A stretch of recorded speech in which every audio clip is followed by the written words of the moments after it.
अपराध की दुनिया में कुछ ऐसे नाम होते हैं जिनका जिक्र होते ही लोगों के रोंगटे खड़े हो जाते हैं। ऐसा ही एक नाम है मोहन कुमार, जिसे लोग साइनाइड किलर के नाम से जानते हैं।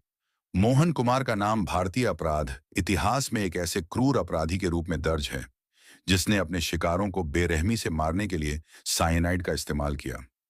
2003 का साल, कर्नाटक का एक छोटा सा गांव और एक भोली भाली लड़की जिसकी किस्मत में था एक ऐसा दर्दनाक अंत जिसकी उसने कभी कल्पना भी नहीं की थी। मोहन कुमार ने अपना पहला शिकार एक 25 वर्षीय महिला को बनाया जिसका नाम था लक्ष्मी। वह एक सीधी साधी महिला थी जो एक बेहतर जीवन साथी की तलाश में थी। मोहन ने लक्ष्मी से पहले कई मुलाकातें की। वह उससे मिलता, उसे विश्वास दिलाता कि वह उसका जीवन साथी बनना चाहता है। जब उसने पूरी तरह से लक्ष्मी का विश्वास जीत लिया तो उसने उससे शादी का प्रस्ताव रखा। लक्ष्मी खुशी खुशी उसके जाल में फंस गई। शादी के बाद मोहन ने उसे एक खास मंदिर में जाने का प्रस्ताव दिया।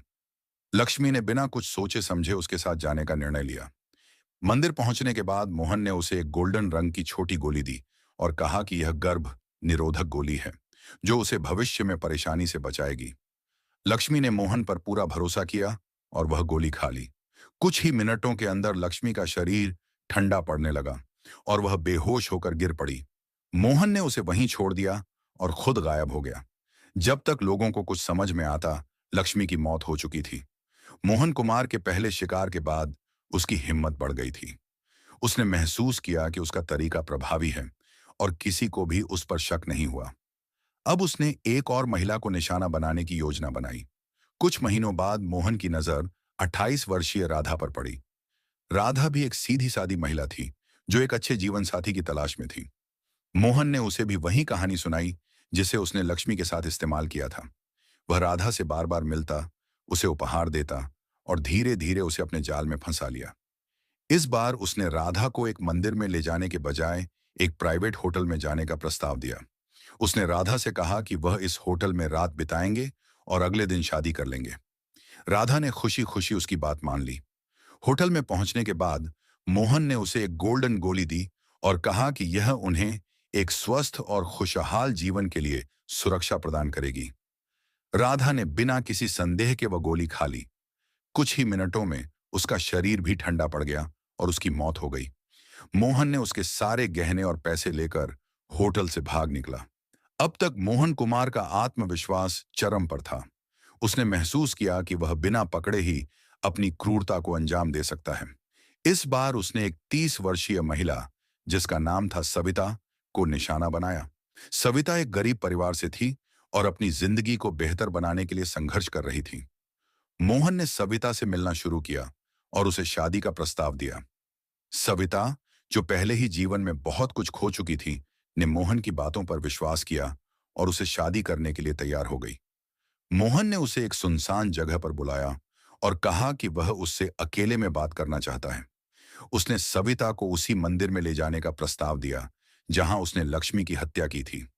मंदिर पहुंचने के बाद मोहन ने सविता को वही गोल्डन गोली दी जिसे उसने अपने पिछले शिकारों को दी थी।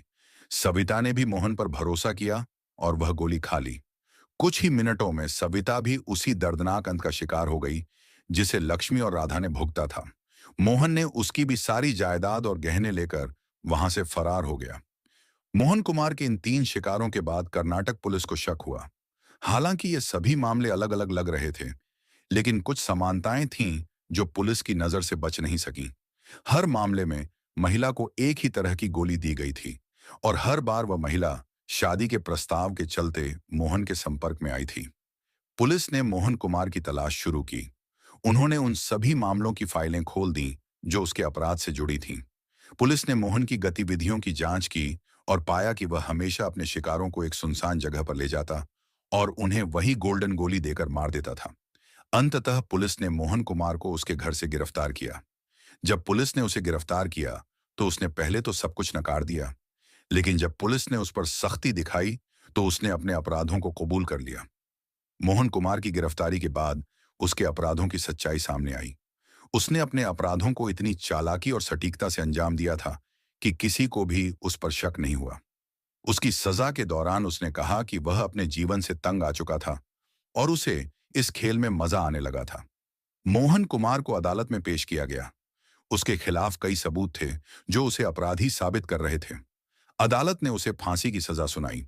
मोहन कुमार की कहानी एक ऐसी कहानी है जो यह दिखाती है कि अपराध कितना भी सटीक और चालाक क्यों ना हो, अंततः सच्चाई सामने आ ही जाती है। मोहन कुमार की सजा के बाद उसके द्वारा किए गए अपराधों की चर्चा पूरे देश में हुई। उसकी निर्दयता और चालाकी ने सबको चौंका दिया। मोहन कुमार की यह कहानी एक चेतावनी है उन सभी के लिए जो अपने स्वार्थ और लालच के चलते निर्दोष लोगों की जान लेने का इरादा रखते हैं। साइनाइड किलर मोहन कुमार की कहानी केवल एक अपराध की कहानी नहीं है। यह एक ऐसे इंसान की दास्तान है जिसने अपनी जिंदगी को एक खतरनाक खेल में बदल दिया, जिसमें मासूम और निर्दोष लोगों की जान लेने में उसे मजा आने लगा था। उसकी कहानी हमें यह सिखाती है कि जीवन में किसी भी प्रकार की चालाकी और धोखाधड़ी का अंत एक न एक दिन होता ही है, और अपराधी कितना भी शातिर क्यों ना हो, न्याय से बच नहीं सकता। मोहन कुमार की गिरफ्तारी और सजा ने यह साबित किया कि अपराध की दुनिया में कुछ भी छिपा हुआ नहीं रहता और एक दिन वह उजागर होता ही है। उसकी कहानी समाज के लिए एक सबक है जो यह दर्शाता है कि अपराध कितना भी छुपा हुआ क्यों ना हो, न्याय उसे एक दिन पकड़ ही लेता है।